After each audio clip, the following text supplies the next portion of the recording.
In archaeology, discoveries generally fall into two categories, the expected and the unexpected. This video highlights the latter, finds that surprise their discoverers just as much as they intrigue us today. From major mysteries to curious oddities, it showcases a wide variety of surprising and captivating archaeological discoveries. When kids are bored or looking for something to do, they turn to toys. Although the modern toy business is a huge multinational industry, the concept of producing toys dates back to the dawn of humanity. Here's a leather toy mouse unearthed inside the ruins of the ancient Roman fort of Vindolanda near Hadrian's Wall in England as an example of how old it is. It's considered to be roughly 1,900 years old by archaeologists. This old shred of leather is just 5 inches in length and an inch wide. Yet it's so finely detailed that it even has fur markings all over it. Are we, however, leaping to conclusions by labeling it a child's toy? Maybe we are, but the relic was discovered in the fort's commanding officer's quarters. This implies that the officer in charge of a Roman garrison either enjoyed playing with toy mice or had his family and children join him within a military compound. Some historians believe it was more likely a practical joke devised by idle soldiers to terrify their comrades than a toy. Would Roman troops truly be terrified of mice after all the bloody, visceral battles they'd seen, though?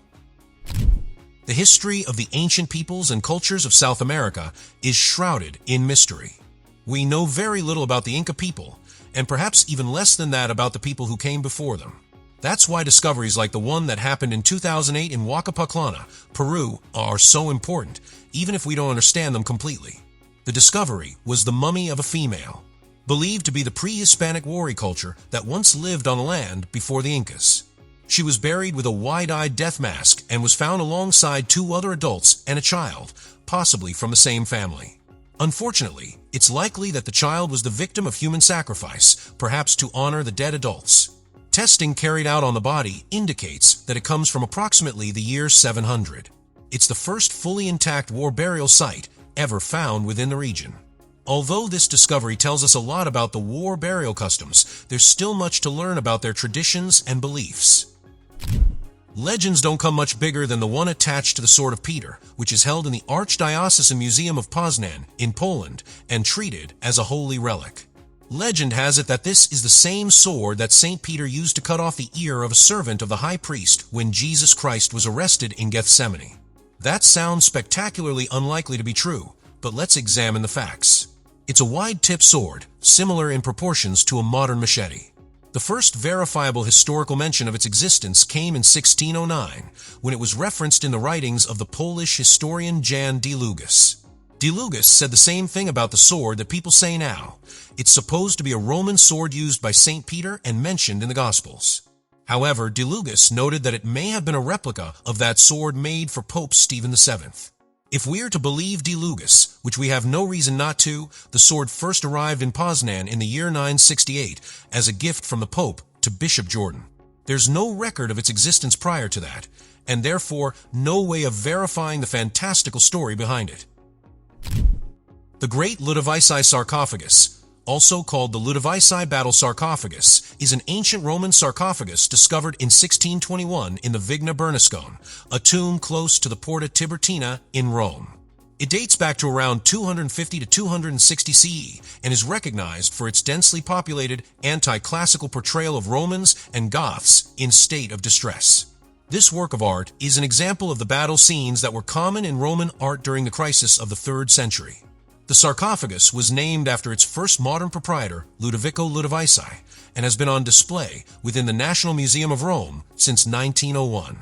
It's a late addition to a group of approximately 25 late Roman battle sarcophagi, with the others all thought to date to 170 to 210, produced in Rome or, in some instances, Athens. They were inspired by, or perhaps copied from, Hellenistic monuments from Pergamon in Asia Minor that depicted Pergamene victories over the Gauls and were all commissioned for military commanders. The Portinaccio sarcophagus, the most distinguished and complex of the main Antonine group, exhibits significant similarities to the Great Ludovisi sarcophagus, but also a considerable contrast in mood and style. So little is known about the Cretonio's clown that most of what we think about it's due to guesswork. Let's start with the facts that we know to be correct beyond question. The first is that the crown was discovered in 1814 in the town of Armento, Italy. The second is that the tomb belonged to a man named Cretonios, hence the name of the artifact. We don't know who Cretonios was, but we can assume based on the quality of his headgear that he was a rich and important man, perhaps even a king. Scientists believe that the crown was made around 2,400 years ago. The base is made from a twig of oaks around which are intertwined patterned representations of myrtle, roses, ivy, and narcissus. The very top of the crown features a depiction of an angel or perhaps a goddess with wings, beneath which is an inscription in ancient Greek. Unfortunately, the inscription translates into English as Cretonios dedicated this crown, so it doesn't get us any closer to knowing who he was. It's a beautiful artifact, no matter how little we understand about it, and it's rightfully on display in a museum in Munich, Germany. Now we head to Romania for a moment because that's where we find a series of ancient sites that make up the Dacian fortresses of the Oresti Mountains, recognized as a UNESCO World Heritage Site since 1999. There are 6 fortresses in total, dating back approximately 2,300 years and tucked away in the western Carpathian Mountains. The limestone and andesite walls of the fortresses are made of rocks that were transported from many miles away. But that's not the most impressive thing to be seen here. That honor goes to the ancient solar disk at the Sarmizegetusa Regia Fortress, also made of andesite and split into 10 sectors. It also features a long arrow made from 16 stone blocks, and some evidence suggests that it had an astronomical purpose. Nothing quite like it exists at any of the other fortresses, nor anywhere else in Romania or even the wider world. Quite who these ancient fortress builders were and how they seem to possess such an innate understanding of the night sky is a mystery that still eludes us. But it's an active archaeological site and research is ongoing. Perhaps the answer will arrive one day soon. In February 2023, during archaeological excavations as part of the A14 Road Improvement Scheme in England, scientists from the Museum of London Archaeology discovered an incredibly rare ancient comb made from a human skull among 280,000 other artifacts collected previously between 2016 and 2018. Dubbed the Bar Hill Comb, the artifact was found 4 miles northwest of Cambridge and dates back to the Iron Age. The exact use of the comb isn't obvious, but the presence of a hole in the comb suggests it was worn as an amulet rather than used as an accessory. The comb may have been a highly symbolic and powerful object for members of the local community, possibly carved from the skull of an important member of an Iron Age society, whose presence was in some way symbolically preserved and commemorated through their bones. It provides insight into how communities treated their dead and sheds new light on ritual and belief in Iron Age Britain. Only 2 other similar pieces have ever been found in Britain, one in Erith, Cambridgeshire in the 1970s, which featured carved teeth, and the second in Harston Mill in the early 2000s. It's time for a tomb discovery, but we're not talking about any old tomb. This is the tomb of a king. To be more specific, it's the tomb of Liu Fei, who ruled Xiongnu in the ancient Chinese Empire some 2,100 years ago. His tomb was found in Shui County in 2014 and is one of 3 tombs that make up a site that archaeologists refer to as the King's Mausoleum. When the mausoleum was found, there were signs that it had been looted by ancient tomb raiders. The thieves somehow managed to miss more than 10,000 artifacts, including many made of precious materials like lacquer, jade, bronze, silver, and gold. Liu Fei's personal tomb also contained several full-size chariots and a set of smaller chariots that were too small to be of practical use, so they must have been designed for ornamental purposes. It's likely that the entire mausoleum was once covered by a massive burial mound, but this had been destroyed by quarrying. And so, too, might the tombs have been if they hadn't been discovered in time. The presence of many weapons in the tomb wasn't a surprise for a king who was known to be an admirer of physical strength. But the multiple musical instruments found alongside them might suggest that he also had an artistic side that's absent from the history books. The Bronnesis pot is a ceramic vase that features one of the world's oldest depictions of a wheeled vehicle. This pot was found in Bronnesis, a village near the Nidzica River in Poland, and it's attributed to the funnel beaker archaeological culture. Radiocarbon tests show that the pot dates back to the mid-4th millennium BCE. Today, it's housed at the Archaeological Museum of Krakow in southern Poland. The pot was discovered during the excavation of a large Neolithic settlement in Bronnesis between 1974 and 1976. The image etched onto it is symbolic, but the most significant element of the decoration is 5 rudimentary representations of what appears to be a wagon with 4 wheels and a shaft for a draft animal. The lines connecting them probably represent axles. The circle in the middle possibly symbolizes a container for harvest. Other images on the pot include a tree, a river, and what may be fields intersected by roads or ditches, or the layout of a village. Some experts suggest that the Bronne's pot inscription markings may represent a kind of pre-writing symbolic system, similar to the Vinca culture logographics of 8,000 years ago. We've spent some time talking about the ancient and mysterious civilizations of South America, but now let's take a look at the history of North America. We think we should talk about the petroglyphs at Winnemucca Lake in Nixon, Nevada. There, in the dry bed of what was once a much older lake, you'll find the oldest petroglyphs in the whole of the United States of America. Carbon dating had to be carried out to reveal the last time the level of the lake had been low enough to allow someone to make these carvings. And the answer came back as about 14,800 years. In American terms, that's almost prehistoric. Some of the edge symbols are little more than lines, crosses, or swirling patterns. But there are also some slightly more advanced representations of flowers and trees. The question of how significant they were to the people who made them is unresolved, but so is the question of who these people were. Native American tribes have examined the symbols and confirmed they're unknown to them. They're twice as old as any other rock carvings that have been found in America so far, and as such, they're something of a historical anomaly. Wigwassaback, also known as birchbark scrolls, were used by the Ojibwe people of North America to write complex geometrical patterns and shapes and are close to a written language. These scrolls were used to pass on history, stories, and complex ideas from generation to generation, and were often used during midway-wind ceremonies.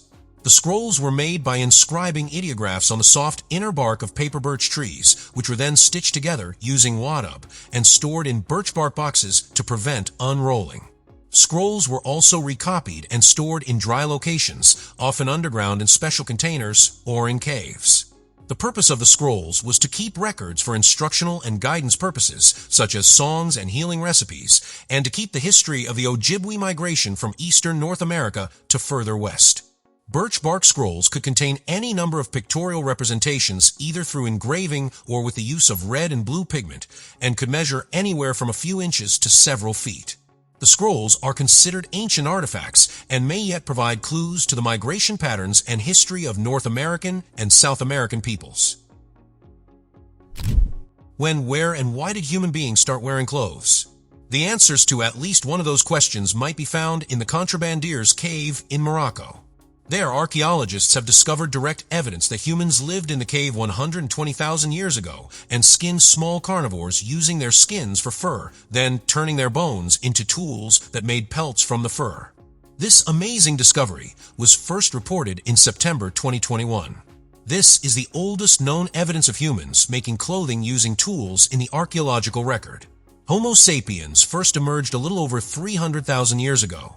So based on this evidence, it appears that they might have been walking around naked for 180,000 years. The curious thing is that historians have long assumed that humans first started making and wearing clothes in cold habitats. But if this Moroccan cave is the origin of the process, that's not the case. None of the clothes that were made here have survived to the present day because they would have all been perishable. But there's even some evidence that a primitive form of leather might have been made from wild cattle. The Etowah plates, including the well-known Rogan plates, are a collection of Mississippian copper plates that were found in Mound C at the Etowah Indian Mounds in Georgia, USA. These plates are adorned with the iconography associated with the southeastern ceremonial complex, particularly the birdman imagery that was reserved for warriors and the priestly elite. The plates are a blend of foreign imports and locally made objects created in the style of imported pieces. The designs on the Rogan plates reflect the classic Braden style from the American Bottom region. Some of the plates are believed to have been made in Cahokia, located in present-day Illinois, near St. Louis, before being transported to sites in the southeast. The Rogan plates are the most well-known of the collection. They were discovered in 1885 in a stone box grave. The two artifacts are similar in appearance and were likely used as decorative pieces. They feature the birdman or falcon dancer character, which is thought to represent the upper world. Each figure is depicted in a dancing pose, holding ceremonial stone, maces in one hand, and severed heads in the other. Kilwa Kisawani once stood at the heart of the greatest empire in Eastern Africa. Today, the site is little more than a collection of ruins in what's now Kilwa Masako on Songo Manara Island, Tanzania. Kilwa Kisawani was founded during the 9th century and quickly became one of the most important ports in the region, raising money and bringing in goods to the Swahili civilization, which by the late Middle Ages controlled territory that stretched all the way from Kenya to Mozambique.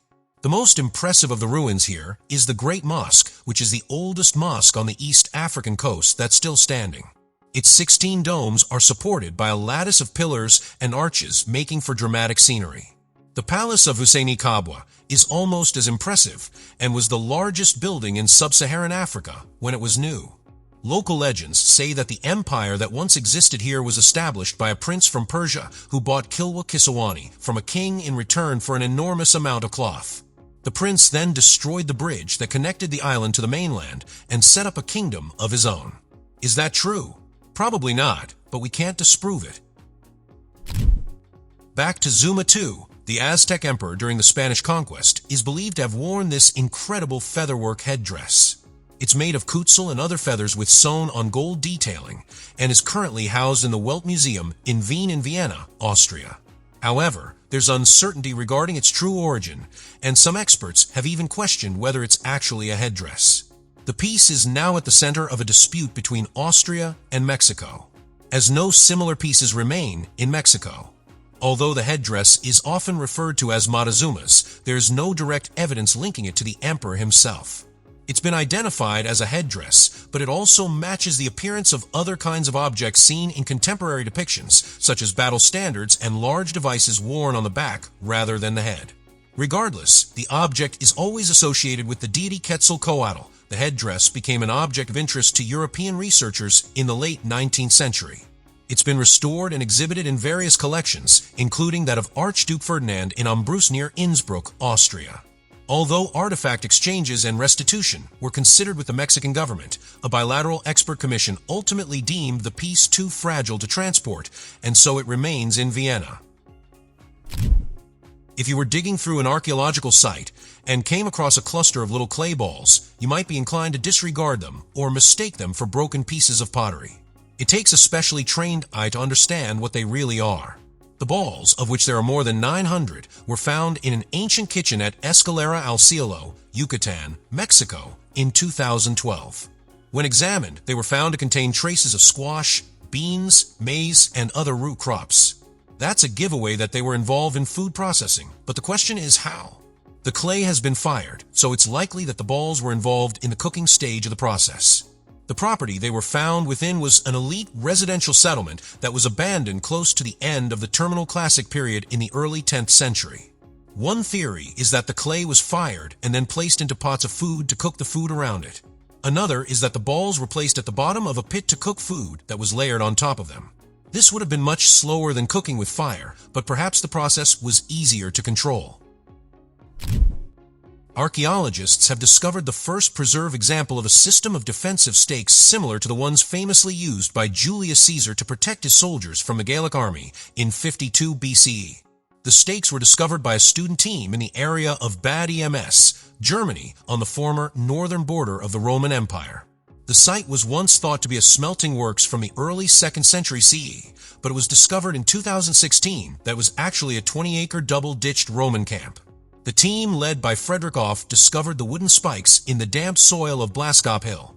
A coin found at the site dated to 43 CE, thus providing the dating. Tacitus, an ancient Roman historian, noted that a Roman governor named Curtius Rufus tried to mine silver in this area in 47 CE, but found little. Bad Ems had plenty of silver, but the Romans didn't dig deep enough to extract it. The archaeologists believe that the Romans set up camp to defend themselves from the raids as they tried to mine the raw material. The purpose of the forge remains unclear, as they were never fully completed and were burned down a few years after their construction. West Farm Quarry in Whittlesea, close to Petersburg in England, is one of the richest archaeological sites in Europe. It's even been described as the British equivalent of Pompeii. Countless archaeological artifacts have been found there over the years, but one of the most remarkable is a Bronze Age wheel that was recovered from the site in 2016. Scientists have been able to date the wheel to between 3,100 and 2,800 years ago. It's 3 feet in diameter and has been preserved so well by the silt and mud at the bottom of the quarry that it still contains part of its axle. This is the most complete example of a Bronze Age wheel ever to be discovered in Britain. Other discoveries made at the same time as the wheel included small bowls and jars along with a wooden platter, all of which contain traces of the barley, wheat, pork, and beef that the ancient inhabitants of the land lived off. Presence of the wheel is a strong indication that the people who lived here 3,000 years ago had contact with other communities who lived on drier land and may have traveled to trade with them. When human beings come across aliens in science fiction movies, they use universal translators to communicate with them. Archaeologists very much wish that universal translators existed in the real world. If they did, we might be able to decipher the inscription on the curious-looking tuxless statuette. It appears to be a representation of either a human or a humanoid wearing robes and either sticking out a very long tongue or wearing a mask similar to a duck's beak. The artifact, which is believed to be unique, was discovered by a farmer close to the Tuxtla Mountains of Veracruz, Mexico, in 1902. It was initially assumed to be of Mayan design, but examinations and tests have shown that it predates the Maya and was most likely made by the Apiomic culture around 2,300 years ago. We know very little about them because we've never been able to translate the Isthmian script of their written language, and unfortunately, it's this script that's wrapped around the sides of the figure. Without further information, we might never know what the inscription says, which means we might never understand who this mysterious figure in the duck mask was or what they represent. Our next discovery is a little more famous than the ones we've examined so far. It's an ancient sculpture known as the Jockey of Artemision. This Hellenistic-era bronze statue is so named because it depicts a small child riding a much larger horse and dates to somewhere between 150 and 140 BCE. Very few original bronze statues from ancient Greece have survived to the present day, and none of the others depict racehorses. Most statues like this were melted down, so their raw materials could be reused many centuries ago. The Jockey of Artemision was protected because it was trapped inside a shipwreck off Cape Artemision, not to be rediscovered until 1926. The same shipwreck also yielded the Artemision bronze. The statue of the horse and its young rider was broken into several pieces when it was found, but was reassembled and restored slowly and carefully over a period of many years before going on display within the National Archaeological Museum in Athens, Greece in 1972. Historians have speculated that the work of art might have been plundered from Corinth by the Roman general Mummius during the Achaean War in 146 BC, but that can't be proven. Wee Ben's Temple Bell, a bronze cylindrical bell with a domed top and flared wave-like rim, has been part of the Royal Ontario Museum's George Crofts collection since 1920. You'll find it on the first floor near the Chinese Gallery's entrance. The carved words on the bell indicate that it was made in 1518 during the Ming Dynasty's 13th year of the Zhengde Emperor and was bestowed by Wee Ben, who was part of the Gang of Eight, or Eight Tigers, and became the ceremonial director after the chief eunuch Li Yuzhen's death in 1510. The bell was originally contained in the Hongshanasai, or Temple of the Great Bounty in Beijing, located outside of Zoan Gate in a suburb of the Palace of Forbidden City during the Ming Dynasty. George Crofts acquired the bell for the museum after finding it in the former Austro-Hungarian legation, where it had been brought reportedly by Italian troops after the Boxer Uprising of 1900. The bell features a two-heads, no-tails dragon on top, 8 trigrams on the lower edge, and raised lines that divide the wall into panels and bands filled with cartouches containing a dedicatory inscription. The inscriptions are from the Sutra of the Names of the 35 Buddhas and the Vinaya Sutra. It's thought that the site of Morvinsky Maiden in Ukraine is a piece of land art made by an ancient civilization. Looking at pictures of it, it appears to be a reasonable conclusion to reach.